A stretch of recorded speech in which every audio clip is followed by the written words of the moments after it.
나로 말미암아입니다. 제가 조금 요즘에 노안, 이게 눈이 조금 이렇게 가까이 있는 게 좀 어릿어릿한 때가 있는데, 제가 젊은 나이에 등마루에 왔는데 아직도 젊은데 이렇게 글씨가 작게 보인다는 것은 시간이 많이 좀 지나간 것 같습니다. 더 등마루의 가족이 된 것 같아서 감사합니다. 우리 지난 한 주간 우리 성도님들께서는 각자의 삶의 자리에서 열심히 땀을 흘리며 수고하며 사셨을 것입니다. 그러던 중에 어떤 분들은 육신의 아픔으로 남모르는 눈물도 흘리셨을 것이고, 어떤 분들은 삶 속에 좌절하고 절망하신 분들도 혹여나 있으셨을 것입니다.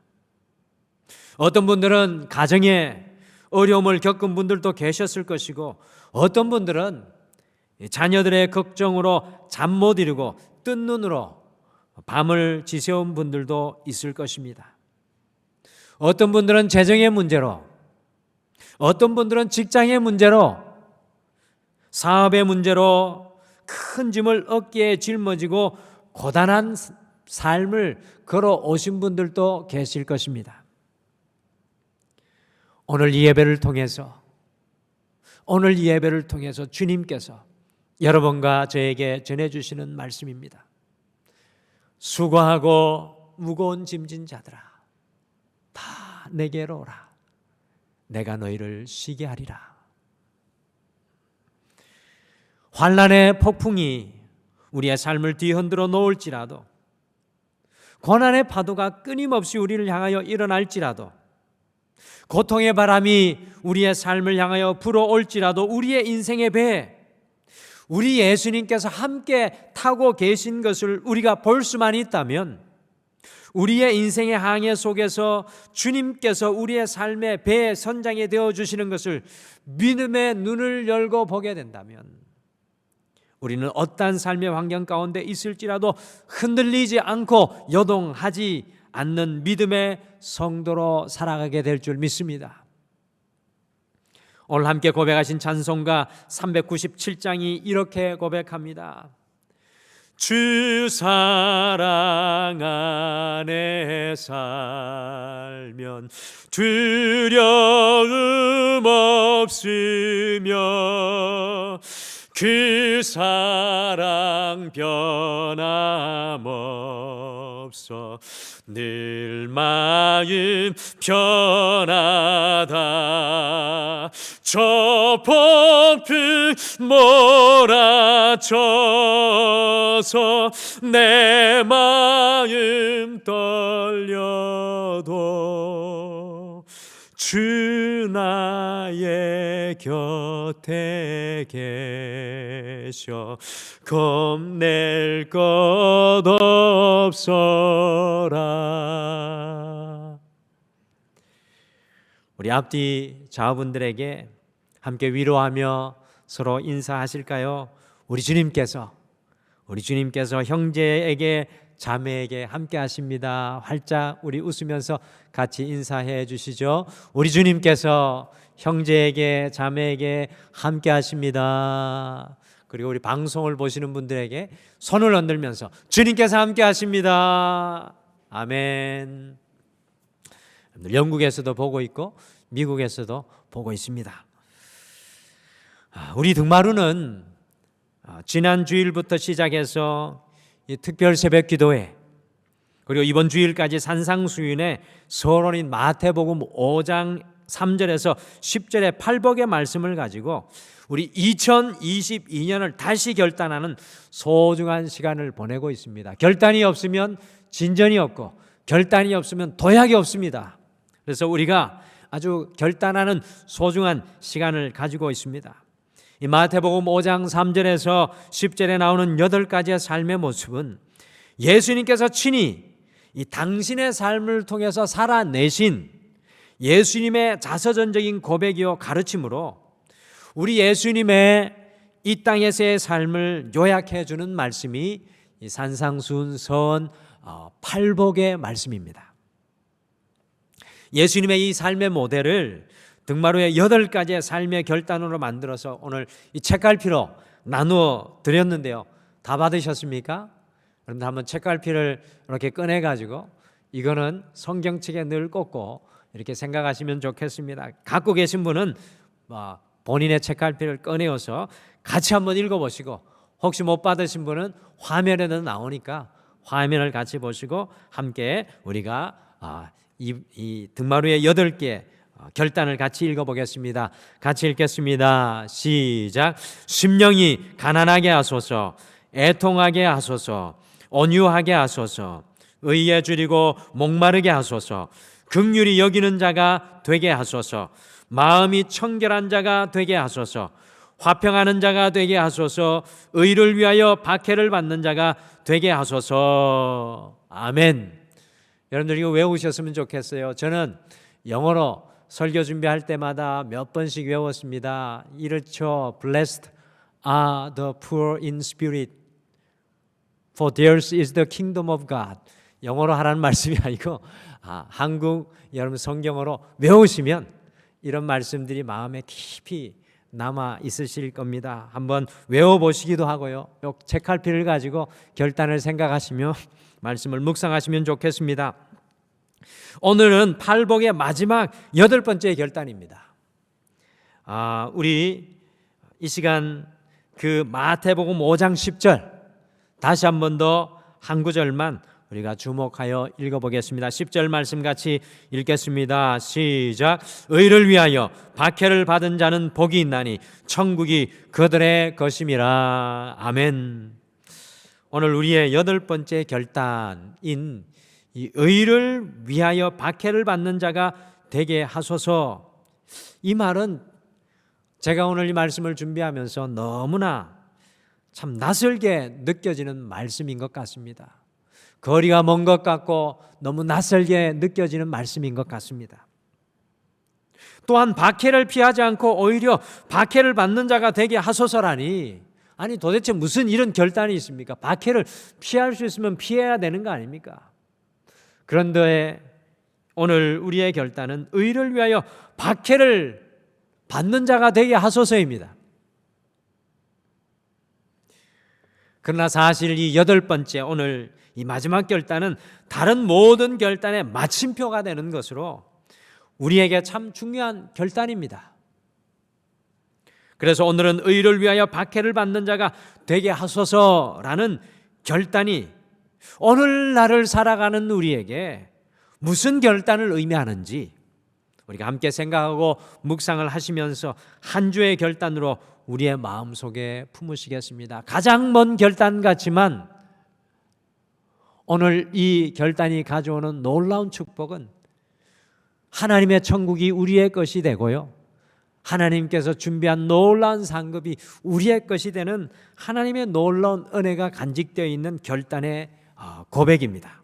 과연 이 결단은 오늘을 살아가는 우리에게 어떤 의미가 되겠습니까? 첫째, 의를 위해 박해를 받는 것은 더 나은 가치관으로 살기를 결단하는 삶입니다. 더 나은 가치관으로 살아가기를 결단하는 삶이 바로 의를 위해 박해를 받는 것입니다. 초대교회의 교부 터툴리안은 순교자의 피가 교회의 성장의 씨앗이 되었다고 말하였습니다. 역설적인 말이지만 순교는 초대교회의 대량 전도 대회와 같은 것이었습니다. 순교가 일어나는 곳에 주의 복음이 뜨겁게 전해지고 주의 교회들이 일어났다는 그런 이야기가 되겠습니다. 로마 황제들이 끝까지 신앙을 부인하지 않았던 그리스도인들을 콜로세움 경기장에 모아놓고 때로는 그리스도인들에게 양의 가죽을 씌워가지고요, 맹수의 밥이 되게 하였고, 십자가에 매달아 등불로 불에 태워 밤새도록 불에 태워 죽게 하였고요, 사지를 많이 끄는 수레에 묶어서 사지를 찍어 죽이는 것을 로마 사람들이 구경하면서 즐기도록 하였습니다. 그런데 놀라운 것은 여러분들, 그리스도인들이 그와 같은 무시무시한 죽음 앞에서도 담대하게 죽음을 맞이하고 죽으면서도 끝까지 성도 간의 사랑을 보여주는 모습을 보고, 아, 저들에게는 뭔가 다른 것이 있지 않는가? 저들이 뭘 믿길래 저리도 담대한가라는 충격과 오히려 경외심을 로마 사회에 불러일으켜서 결국에 후에 많은 수의 로마인들이 도리어 그리스도를 영접하는 놀라운 계기를 만들어냈습니다. 로렌 미드라는 사람의 책인 한때 있었던 교회와 미래의 교회라는 책에서 이 서구 교회가 퇴화하고 연약하여진 원인은 적이 없었기 때문이라고 했습니다. 서구 교회들이 무너진 것은 적이 없었기 때문이라는 말입니다. 로렌 미드가 말하기를 초대교회의 부흥은 강력한 적이 있었기 때문에 부흥하였다고 합니다. 밖으로는 정치적인 단합에 의한 박해가 있었고, 그리고 교회 내부로는 이단이 생겨나고 유대교와 갈등이 있었기 때문에 그 당시에 예수님을 믿으려면 육체적으로 고통을 동반하여야 하였고 순교의 줄을 이어가야만 했습니다. 그 많은 안팎의 적들과 싸우려면 마치 전쟁터에 선 병사와 같은 각오 없이는 그리스도인들이 될 수가 없었습니다. 1세기 초대교회 그리스도인이 된다는 것은 지금 우리가 생각하는 것, 상상 그 어떤 것 이상으로 벼랑 끝에 서 있는 삶의 길을 선택하는 것이었습니다. 그러나 여러분들이 잘 아시다시피 AD 313년 불과 예수님이 돌아가신 이후에, 부활하신 이후에 313년, 300년이 지난 후에 로마의 콘스탄틴 황제가 기독교를 로마의 국교로 공인하게 되고 모든 사람들이 기독교인들이 되도록 하였을 때 교회는 적을 잃게 되었습니다. 사람들은 자동적으로 그리스도인이 되었고 핍박 없이도 예수님을 믿게 되었고 습관적으로 답습적으로 종교생활을 하였기에 성도는 맥을 잃고 결국에는 살아있는 신앙을 잃게 되었다고 이 로렌 미드는 설명합니다. 그렇습니다. 핍박과 고난이 없으면 우리의 신앙은 무너집니다. 우리의 몸도 편안하고 따뜻하면 질병이 생기게 됩니다. 생선이 소금에 절임을 당하고 얼음에 냉장을 당하지 않으면 썩는 길밖에 남아있지 않습니다. 여러분들, 죽은 물고기만 강물에 떠내려간다는 말이 있습니다. 죽은 물고기만 강물에 떠내려갑니다. 무슨 말입니까? 거친 강물을 힘차게 거슬러 올라가는 고기가 살아있는 물고기라는 것입니다. 신앙은 월드뷰. 신앙은 월드뷰.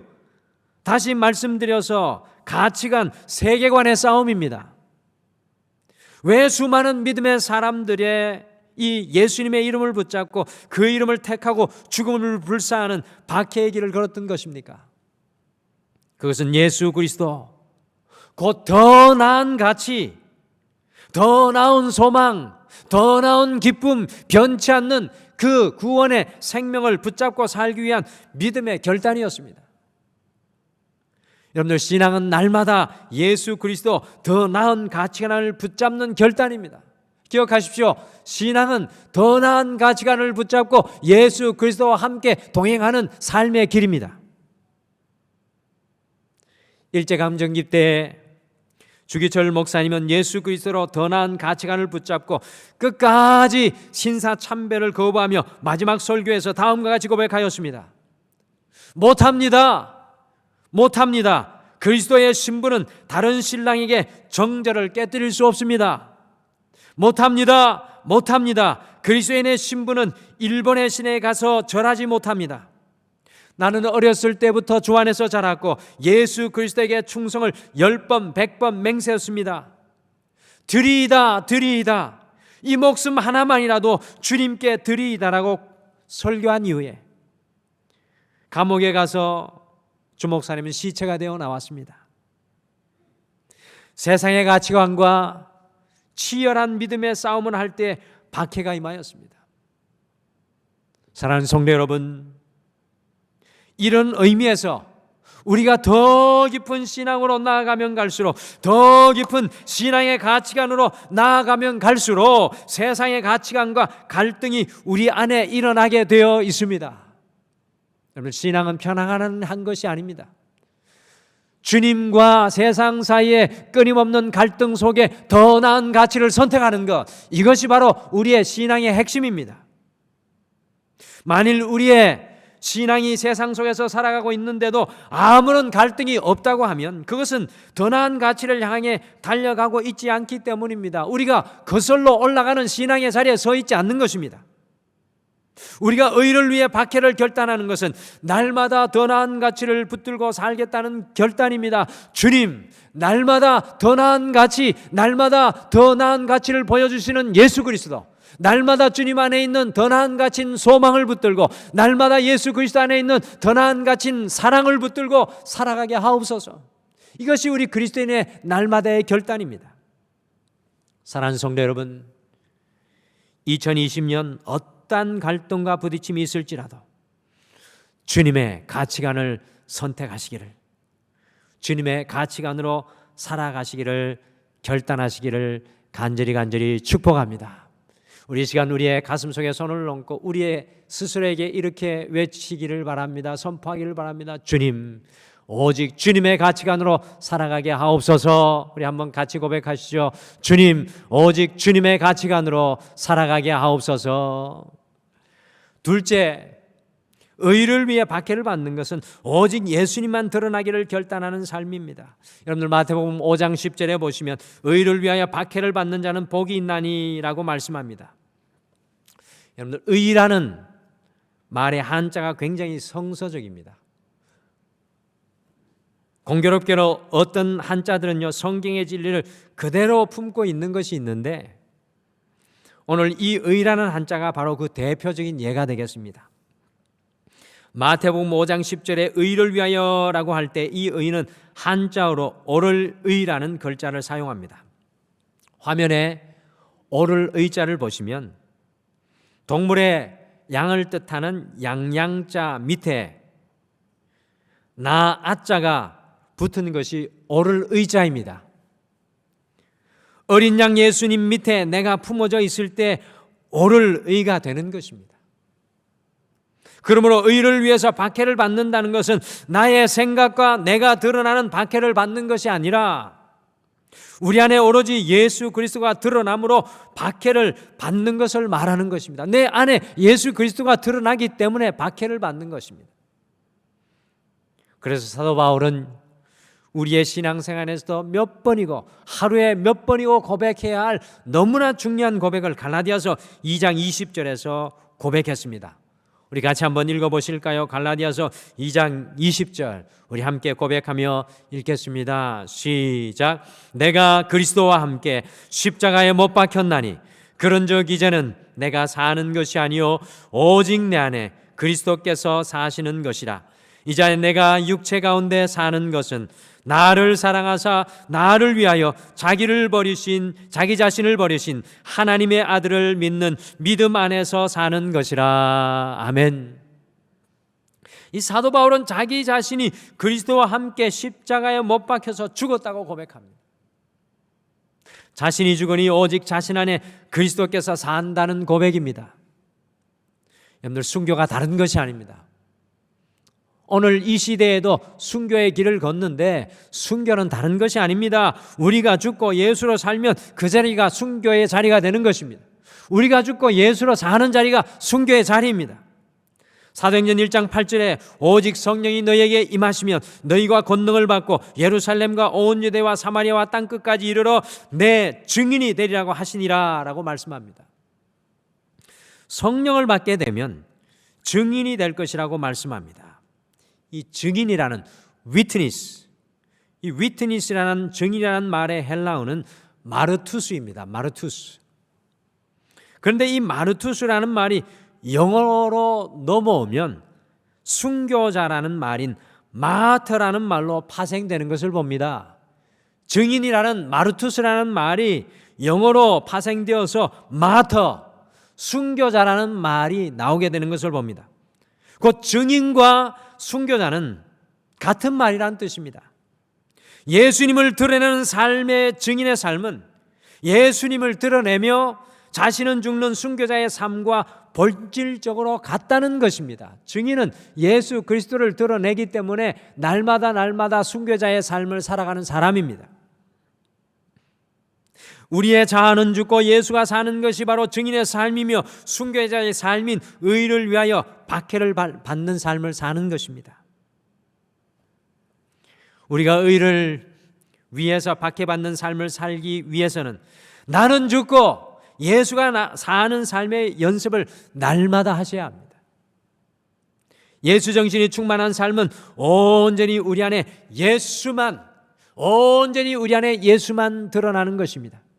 여러분들, 우리 첫 번째 결단이 무엇입니까? 심령이 가난하게 하소서입니다. 심령이 가난해지면 무엇이 보입니까? 오직 예수 그리스도만 보입니다. 애통하면 무엇이 보입니까? 오직 예수 그리스도만 보여집니다. 온유하면 누가 보입니까? 온유하신 예수 그리스도가 보여집니다. 의리에 줄이고 목마르면 예수 그리스도만 보여집니다. 긍휼히 여기면 예수 그리스도, 마음이 청결하면 예수 그리스도, 화평케 하면 모두 다 예수 그리스도를 향해 우리의 눈이 돌려지는 것입니다. 우리 안에 끊임없이 우리의 자아와 예수님의 법이 싸웁니다. 우리 자아가 완전히 죽고 우리 안에 예수님의 법이 충만한 것이 성령의 충만함입니다. 우리의 가정 속에 우리 자신이 온전히 죽고 예수만 살아난다면, 예수님만 살아난다면 놀라운 은혜의 역사가 가정들마다 일어날 것입니다. 우리 교회에 우리 자신이 죽고 예수님만 드러난다면 이 교회에, 온 교회에 은혜로운 놀라운 하나님의 역사들이 일어날 것입니다. 우리의 직장 속에, 우리의 사업 속에 우리가 죽고 예수님만 드러난다면 그것이 증인의 삶을 사는 것이고 그 자리가 순교자의 삶, 곧 박해받는 삶을 사는 훈련의 장소인 것입니다. 사랑하는 성도 여러분, 의를 위해 박해받는 삶의 결단은 우리의 모든 삶 속에서 나는 죽고 예수만 살아나는 역사입니다. 2022년 나는 죽고 예수만 살아나시기를 바랍니다. 어디를 가든지 나는 죽고 예수만 드러내는 여러분의 삶의 길이 되시기를 간절히 축복합니다. 마지막으로 의를 위해 박해받는 것은 두려움을 넘어서는 믿음의 결단으로 사는 삶입니다. 두려움을 넘어서는 믿음의 결단의 삶이 의를 위해 박해받는 것입니다. 여러분들, 믿음의 가장 큰 적이 두려움입니다. 믿음이 좋던 장로님, 권사님들, 집사님들, 성도님들이 연세가 드시면 드실수록 젊을 때의 믿음을 잃어버리시고요, 두려움에 눌리게 되는 것을 발견합니다. 우리의 믿음에 있어서 가장 큰 적이 바로 이 두려움입니다. 우리의 마음속에 있는 두려움이 우리의 믿음의 가장 큰 적입니다. 우리의 삶 속에서 우리를 두려워하게 하는 것이 있습니다. 우리의 가정 속에서도 우리를 두려워하게 하는 것이 있습니다. 우리의 자녀들을 바라볼 때도 두려워하는 것이 있습니다. 이것 때문에 우리가 온전한 믿음으로 살아가지 못하게 됩니다.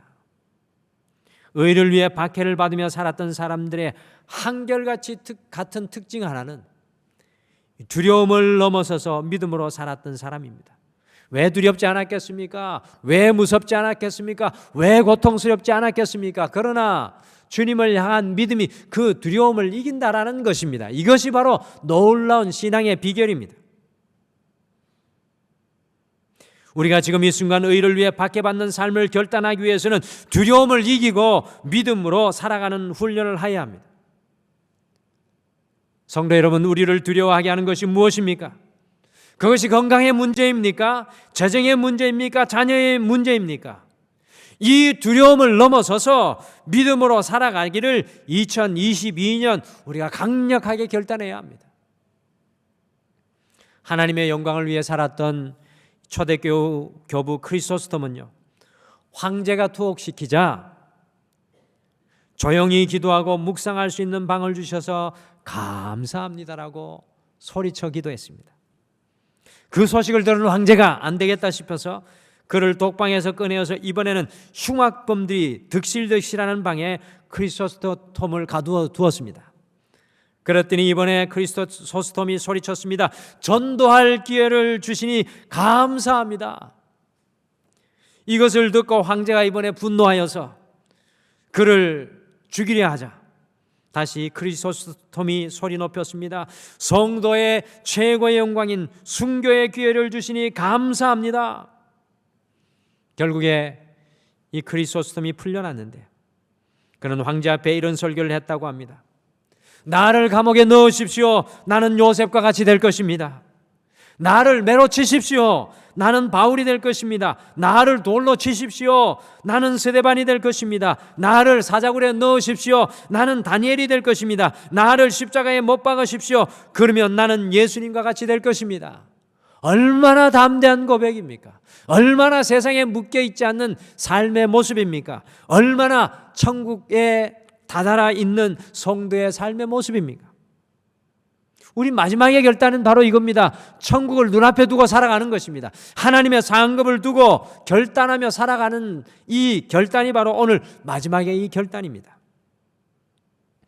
하나님의 영광을 아는 사람, 하나님의 영광을 위해서 사는 사람은 하나님 외에는 그 무엇도 두렵지 않습니다. 여러분들 이것이 중요합니다. 2022년 우리가 하나님 외에는 그 무엇도 두려워하지 않으리라는 결단을 하십시오. 그 사람은 오로지 하나님께만 집중하는 삶을 살아갑니다. 두려움을 넘어 하나님께 믿음으로 집중하며 사는 사람들은 의를 위해서 박해를 받을 준비가 된 사람들입니다. 여러분들 우리의 인생이 얼마나 남았을까요? 5년, 10년, 20년, 30년, 40년, 50년, 60년, 70년, 아니 100년. 여러분들 그게 무슨 차이가 있습니까? 중요한 것은 이 모든 삶의 길에 주님 바라보며 두려워하지 않는 삶입니다. 믿음의 삶입니다.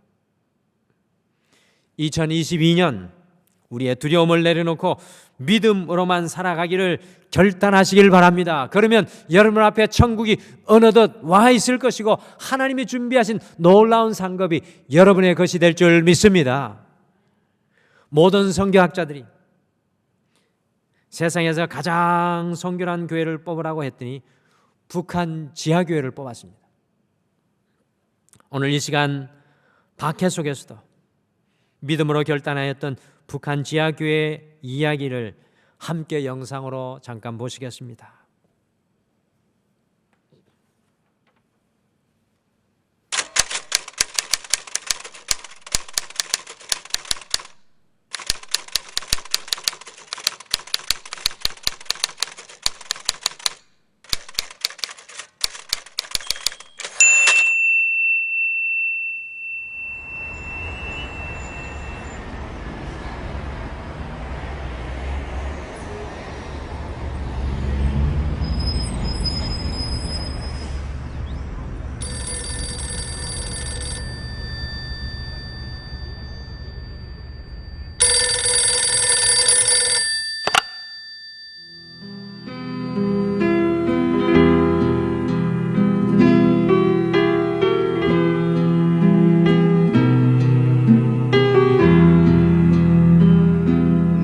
이제 전화를 이제 동네 전화를 해가지고 그때는 이제 핸드폰이 없었을 때니까 저 연락을 해놓고는 북한에 그 성도들이 있다는 그분들 나오라고 그래서 점심을 같이 할 수 있도록 어레인지를 했습니다. 도착을 했습니다. 그리고 4명의 어른들이 나왔습니다. 제일 나이 많은 분이 79, 그냥 4명의 늙은이들이 나온 거예요. 제가 처음 질문이 뭐였느냐면 왜 나오시려고 그러세요? 요 말 한마디를 하는데 뜻밖의 그 노인이 나 찬송 한번 마음도 부르고 싶어서 더 이야기할 게 없어서 알겠습니다. 제가 도와드리겠습니다. 언제 나오시겠어요? 그랬더니 빠를수록 좋소. 몇 명이나 되세요? 65명이요. 어른들이란 아니야. 애도 있어. 우리 손녀도 있어. 정보가 들어왔는데 우리 모두 잡혀서 수용소로 끌려간다나 봐. 알겠다고. 제가 도와드리죠. 제가 도와드리겠습니다. 그랬더니 이분이 잠깐만. 네? 잠깐만. 내가 나가서 하나님께 직접 물어보고 결정하면 안 돼? 그러세요. 기도를 막을 수는 없으니까. 그러세요.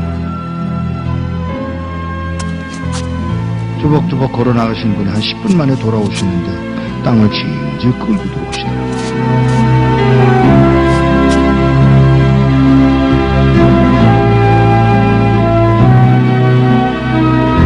왜 그러세요? 음성이 벌써 달라지셨어요. 나가서 물었소. 하나님, 저 미국에서 온 이목사라는 사람이 우리 도와주겠다고 왔는데 따라갈까요? 그랬더니 하시는 말씀, 내가 능력이 없어서 너희들을 북한 땅에 남겨둔 줄 아냐? 그러니까 이 노인이 그 말을 듣고, 우리가 그럼 매 맞는 것도 하나님 뜻이에요? 물론이지. 아니, 하나님, 우리 굶는 것도 하나님 뜻이에요? 물론이지. 우리 잡혀서 수용소로 끌려간다고 해서 그러는 거 아니에요, 하나님? 몰라서 묻냐? 이 말 한마디야.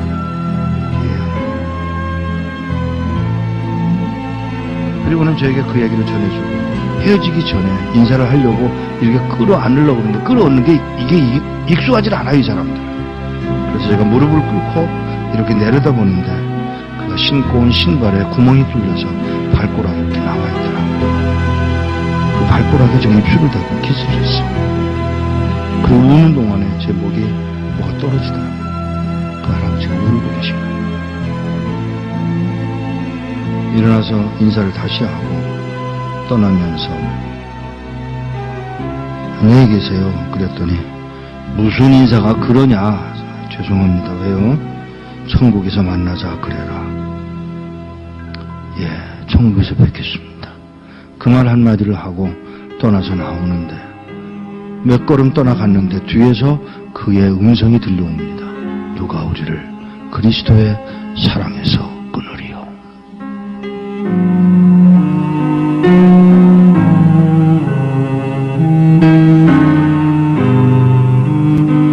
몇 년 후에 그곳을 다시 갔다가 저를 태워줬던 택시 운전수를 또 만났는데, 그 운전수더러 나를 기억하겠어? 그러고 물어요. 그래서 잘, 그랬더니 그때 몇 년 전에 와서 그 노인네들 만나지 않았어? 아, 예.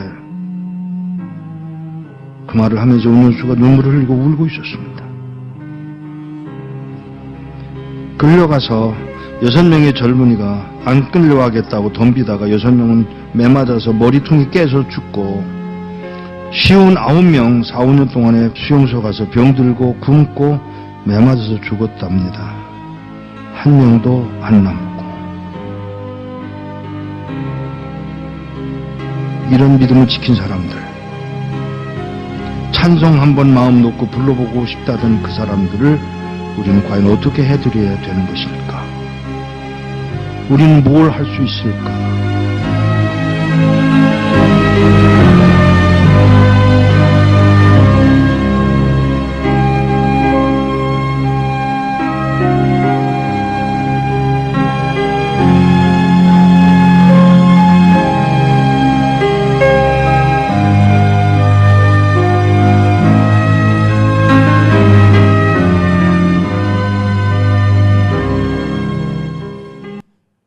여러분과 저는 오늘날 이 박해의 직접적인 상황 속에 살고 있지는 않지만, 2022년 의를 위하여 박해를 받는 자가 되게 하소서라고 결단하며 날마다 더 나은 가치를 선택하는 믿음의 분투의 길을 결단하실 수 있습니다. 또한 오직 주 예수만 드러내는 삶의 길을 우리 또한 이 자리에서 결단할 수 있습니다. 두려움을 넘어 믿음의 삶의 길을 걸어갈 것을, 누가 우리를 주의 사랑에서 끊으려는 그 고백의 말씀을 붙잡고 믿음의 길을 걸어가시기를 결단하실 수 있습니다.